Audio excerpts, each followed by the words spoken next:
네, 우리 찬송가 322장입니다. 322장 찬양하겠습니다.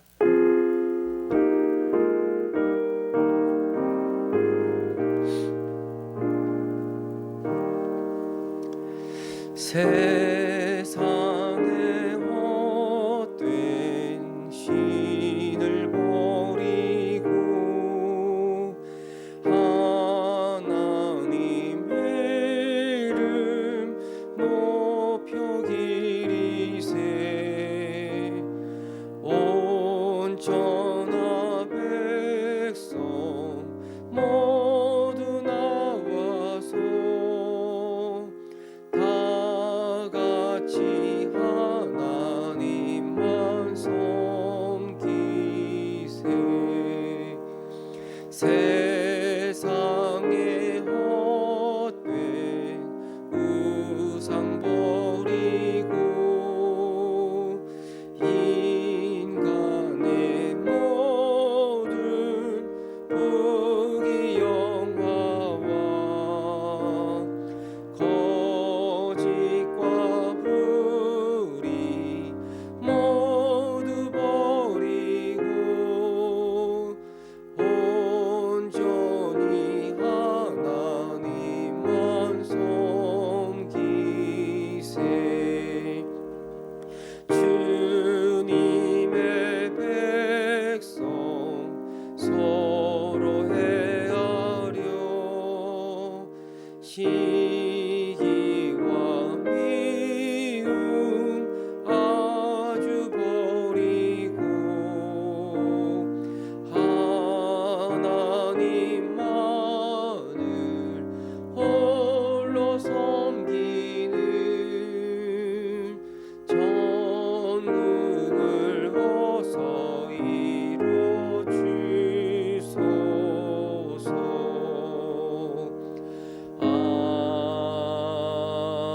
아멘. 아멘. 오늘이 추석 연휴 마지막 날입니다.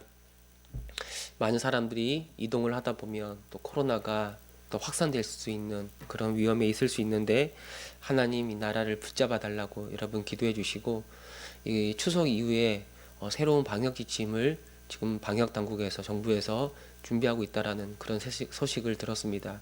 어떤 방법으로 나아가게 될지는 모르겠지만 지금처럼 유지가 될 텐지 아니면 코로나와 함께 살아가는 방법을 새로 새로 도입할 건지 모르겠지만 그런 새로운 방역 지침 가운데 우리가 잘 적응하고 또 모일 수 있는 그런 문이, 그런 기회가 다시 열려서 우리 일상을 되찾을 수 있게 해달라고. 이 추석을 기점으로 해서 우리나라 이 백신 접종률이 1차 접종률이 70%를 넘었습니다. 굉장히 높은 수치를 기록하고 있는데 국민 전체의 면역이 형성되어서 다시 일상으로 조금씩 돌아갈 수 있도록 하나님 우리를 붙잡아 달라고, 불쌍히 여겨 달라고 우리 한번 이걸 기억하면서 함께 기도하겠습니다. 하나님 아버지, 오늘의 추석 연휴 마지막 날입니다. 많은 사람들이 이동을 하고 그래서 혹시 이 코로나가 전국적으로 확산되지 않을까 염려가 있습니다.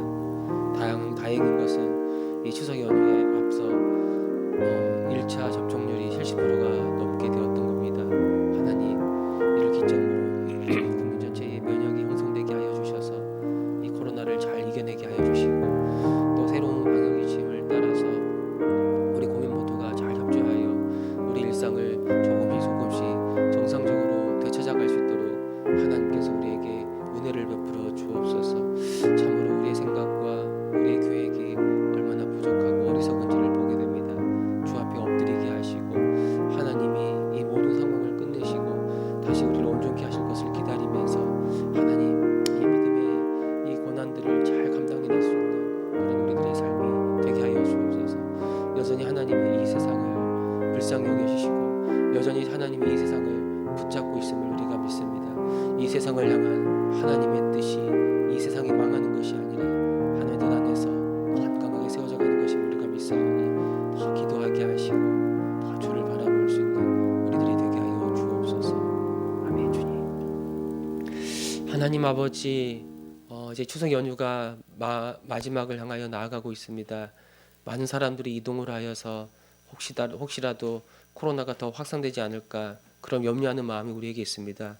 우리를 불쌍히 여겨 주셔서 더 이상 확산되지 아니하도록 도와주시고, 또 많은 국민이 백신을 맞았는데 그 백신의 면역 기능 잘 발휘되어서 이 모든 코로나로부터 우리가 다시 안전을 되찾고 점점 일상을 되찾아갈 수 있도록 주님 인도하여 주옵소서. 하나님, 우리를 불쌍히 여겨 주시기를 원합니다. 지난 2년 동안 정말 우리가 얼마나 연약한 존재들인지, 하나님의 은혜가 없으면 살 수 없는 존재들인지를 우리가 뼈저리 경험했는데, 하나님께서 다시 우리에게 기회 주셔서 일상을 되찾을 때 허망하고 헛된 것들을 바라보지 말게 하시고 오직 주님께 우리 인생의 소망을 두며 겸손히 주님과 동행하며 나아가는 우리의 삶이 되게 하여 주옵소서. 그렇게 하실 주님을 기대합니다. 감사드리며 우리 주 예수 그리스도의 이름으로 기도합니다. 아멘. 말씀 보겠습니다. 고린도전서 오늘 한 절 말씀 보겠습니다. 1장 17절입니다. 고린도전서 1장 17절 말씀 우리 한 구절만 보겠습니다. 같이 읽겠습니다. 그리스도께서 나를 보내심은 세례를 베풀게 하려 하심이 아니요 오직 복음을 전하게 하려 하심이로되 말의 지혜로 하지 아니함은 그리스도의 십자가가 헛되지 않게 하려 함이라. 아멘. 이 고린도 교회에 발생한 이 분열의 문제는 어떤 특정한 지도자들을 중심으로 그들을 따라가는 사람들로 이 파벌이 형성이 되었습니다. 이 사람들은 자기들의 영향력을 행사하기 위해 이 새로운 교인들에게 함부로 이 세례를 베풀었던 것 같아요. 그 사람들은 이 예수 그리스도와 연합하고 그리고 오직 예수님에게만 주님에게만 신실하게 충성해야 된다라는 그런 의미를 담고 있는 이 세례의 의미를 제대로 이해하지 않고 그저 사람에게 속하는 것, 어떤 사람의 영향력을 행사하는 것으로 세례를 이해하고 있었던 거예요. 그때 어떤 일이 일어나는가? 그때 교회는 분열되고 무너지게 되는 거예요. 이 세례는 눈에 보이는 복음이라고 말합니다. 그리고 이 성찬과 함께 예수님이 정해주신 아주 거룩한 거예요. 그러나 이 세례가 무엇인지, 왜 우리는 세례를 받아야 하는지, 이 복음의 관점에서 이 세례를 이해하지 못하면, 또 교회적 차원에서 이 세례가 무엇인지를 이해하지 않는다면 오히려 세례는 교회에 큰 문제를 일으키는 수단이 될 수 있어요. 하나님은 이 세례를 은혜의 방편으로 주신 것인데 오히려 그것이 교회를 병들게 하고 교회를 분열시키는 아주 큰 문제가 될 수 있다는 겁니다. 이 세례를 세례답게 하는 게 무엇인가? 어떻게 온전한 세례가 시행이 되는가? 이 세례는 반드시 이 복음에 근거할 때, 말씀에 근거할 때 온전한 세례가 되는 거예요. 그러니까 복음을 듣고 아멘하고 하나님이 예수 안에서 우리를 위하여 행하신 일들이 무엇인지를 분명히 알고 주님 앞에 우리의 죄를 고백하고 우리의 죄인됨을 고백하고 예수의 주되심을 인정하고 예수님과 연합하여 살고 있다라는 이 분명한 믿음의 증거, 삶의 증거, 그 회개의 열매가 나타나고 그리고 교회로 살아가는 일들이 일어날 때 정말 하나님이 예수 안에서 우리를 구원하여 주셨는데 그 구원에 합당한 삶의 모습이 나타날 때 그때 이 세례가 우리의 공적인 신앙 고백으로서 그 역할을 감당할 수가 있는 거예요. 그래서 우리가 세례를 받는 것보다 더 중요한 게 세례를 받기 전 그가 정말 예수 그리스도를 믿고 있는가, 복음을 알고 믿고 있으며 예수님에게 자신의 삶을 의탁한 사람이 맞는가, 구원받은 자로서 그 신실한 삶의 모습이, 그 거룩한 삶의 모습이 그 안에 나타나는가, 이런 걸 점검하는 게 굉장히 중요하다고 말할 수가 있습니다. 바울은 하나님께서 자기를 보내신 게 사람들에게 세례를 베풀라 그것이 아니라 오직 복음을 전하는 것이라고 자기 사명을 17절에서 아주 분명하게 말하고 있습니다. 이 말은 세례가 중요하지 않다 그 말을 하는 게 아니에요. 그러나 세례를 베풀기 위해서는 먼저 복음을 전하고 먼저 복음을 받아들이고 먼저 복음을 믿는 일이 필요하다라고 말하고 있는 거예요. 특별히 고린도 교회에 이 세례가 무너졌던 배경을 살펴보면 복음을 그대로 전하지 않고 복음에 어떤 세상적인 지혜의 말을 가져와서 이 복음을 혼잡하게 하는 일들이 이 교회 안에 일어났던 거예요. 물론 복음을 전하지 않았던 건 아니에요. 사람들이. 그러나 복음을 충분히 전하지 않고, 충분히 전하지 않고, 또 복음에 다른 무언가를 섞어버리거나 하는 것들, 어떤 세상의 지혜로운 말들을 가져와서 사람들을 설득하는 일들이 이 교회 안에 일어났다는 거예요. 바울은 자기는 그렇게 하지 않았다. 나는 말의 지혜로 복음을 전하지 않았다라고 고백합니다. 이 말의 지혜는 그 당시에 헬라 철학의 영향을 받은 여러 웅변술, 여러 수사학 뭐 그런 걸 가리키는 거예요. 그러니까 사람들을 이 설득하기 위해서 어떤 인간의 지혜와 어떤 철학과 그런 화려한 수사학과 화려한 언변들을 사용했다는 거예요. 이것이 이 당시 사람들에게는 굉장히 지혜로워 보였고 굉장히 능력 있게 다가왔습니다. 그래서 이렇게 사람의 말, 이 말의 지혜로 그들에게 접근하는 사람들을 아주 존경하고 따라갔던 거예요. 아마 이 고린도 교회에 분열을 일으키는 사람들은 이런 수사학이나 이런 운병술, 이런 말의 철학과 말의 지혜를 동원해서 사람들을 설득하고, 그리고 자기네들을 추종해 오는 사람들에게 어떤 특정한 지도자의 이름으로 세례를 베풀고 막 그런 일들이 교회 안에 일어났던 것 같아요. 그러니 교회 안에서 어떤 일이 일어나냐면, 누가 말을 더 잘하는가, 누가 더 설득력이 있는가, 누가 더 탁월한 웅변가인가, 이런 분위기가 교회 안에 형성이 돼 있었고, 결국엔 이 파벌과 이 분열이 일어나지 않을 수가 없었던 거예요. 그러나 바울은 말하기를, 나는 그 당시 당신들이 선호하는 말의 지혜로 나는 복음을 전하지 않습니다 라고 말하는 거예요. 말의 지혜, 여러분, 말의 지혜는 사람들이 좋아하는 말입니다. 즉 복음을 있는 그대로 전하지 않고 사람들을 설득하는 이것이 목적이기 때문에, 그 방법이 무엇이냐면 그들의 가려운 길을 긁어주고 그들의 마음을 시원하게 해주고 그들을 즐겁게 해주고 때론 그들을 감정적으로 고양시키는 것, 그것에만 집중하는 게, 그게 바로 말의 지혜, 세상의 지혜인 거예요. 오늘날로 말한다면, 예를 들어 이 죄를, 성경에서 말하는 죄를 하나님을 대적하고 하나님의 주되심을 거부하며 살아가는 아주 심각한 것으로 말하지 않고, 그냥 인간의 이 죄된 본성을 어떤 연약한 상태, 자기에 대한 잘못된 이해 정도로, 어떤 심리적인 감정적인 문제로 치부해버리는, 그 정도로 죄를 가볍게 여기는 것과 같다고도 말할 수가 있는 거죠. 이 말의 지혜는 세상의 지혜, 이거는 결국엔 이 복음의 내용을 왜곡하고 예수 그리스도가 아닌 다른 복음을, 예수 그리스도가 아닌 이 말을 전하는 사람을 높이는 그런 결과를 초래합니다. 여러분, 복음을 전할 때 혹시 사람들이 이 복음을, 이 말씀을 받아들이지 않으면 어떡할까? 그런 걱정과 그런 염려가 일어날 수 있어요.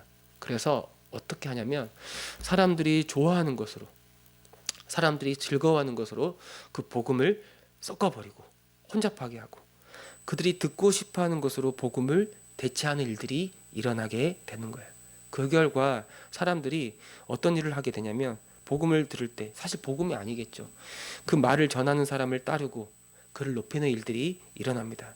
반드시 사람을 높이고 반드시 사람을 추종하는 것에는 결국 분열과 다툼이 발생하게 되는 거예요.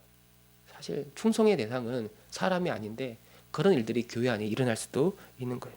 그래서 바울이 분명히 말합니다. 내가 복음을 전할 때 말의 지혜로 하지 아니함은 그리스도의 십자가가 헛되지 않게 하려 함이라. 언제 십자가가 헛되이 되는가? 우리가 복음을 혼잡하게 할 때 십자가는 그 능력을 드러내지 못하는 거예요. 언제 그리스도의 십자가가 헛되게 되는가? 우리가 이 복음 대신 세상의 지혜, 말의 지혜를 전하여 사람들을 설득하려고 할 때, 그때 그리스도의 십자가는 헛되게 되는 거예요. 언제 이 복음의 능력이 헛되게 되는가? 우리가 지혜의 말로 사람들을 설득하여 그들을 내 편으로 만들려고 할 때, 그들을 나의 사람으로 만들려고 할 때, 그때 이 복음의 능력은 헛되게 되는 거예요. 여러분, 복음은 이 죄로 말미암아 분열된 우리들을 그리스도 예수 안에서 우리를 하나로 회복하고 한 몸으로 만드는 그런 능력의 복음이지 않습니까? 분열된 우리들을 하나 하기 위해 예수님이 자기 몸을 찢으셨는데, 이 복음을 헛되이 전할 때 오히려 어떤 일이 일어나냐면, 교회는 분열되고 교회는 무너지고 하나 되게 하는 복음의 능력이 우리 안에 역사할 수 없다라고 바울이 말씀하고 있는 겁니다. 여러분, 복음으로 충분합니다.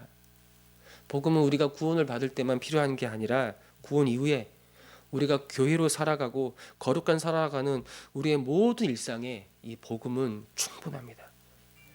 은근히 이 교회 안에 또 은근히 우리 성도들 안에 복음으로는 좀 부족하다라는 그런 생각이 들어와 있어요. 네, 그런 게 들어와 있어요. 그래서 이 세상의 흐름을 따라가야 하고 어떤 세상의 말들과 어떤 지혜의 말들과 다양한 방법들과 또 사람들이 좋아하는 어떤 프로그램들이나 어떤 심리적 장치들 뭐 그런 것들을 동원해서 복음을 대체하는 일들이 교회 안에 일어날 수도 있습니다. 그러나 오히려 그런 복음에 대한 생각 때문에 우리는 복음의 능력을 잃어버리고 말아요. 사람은 잘 변하지 않습니다. 어떤 프로그램으로 어떤 심리적 장치로 어떤 세상의 좋은 것들로 사람이 변화될 거라면 하나님이 우리에게 예수 그리스도를 이 땅에 보내지 않았을 거예요. 사람은 변화되지 않아요. 그냥 오직 복음만이 우리를 변화하고 복음만이 우리를 새롭게 하는 것이 사람의 말이나 세상의 지혜의 말 그렇듯한 것들로 사람이 변화되는 게 아닌 거예요. 복음은 우리를 구원할 뿐만 아니라 하나님의 사람으로 온전케 하는, 그를 온전케 하는, 그래서 하나님의 일을 감당하게 하는 아주 능력의 복음이에요. 거룩하게 살아가도록 우리를 충만케 하고 교회로 우리를 불러주셔서 우리를 한 몸 되게 하시고 한 몸으로 이 세상을 충만하게 살아가도록 하는 것, 그게 바로 복음의 능력이에요.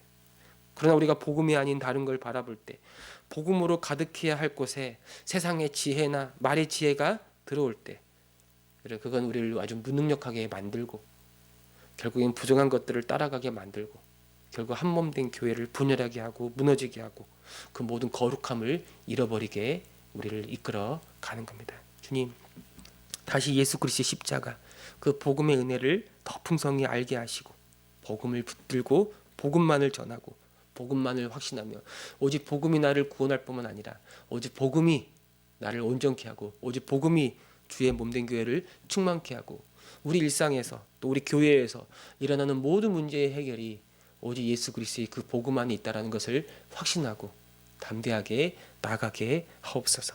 이것이 저와 여러분 우리의 기도가 되기를 바랍니다. 아멘.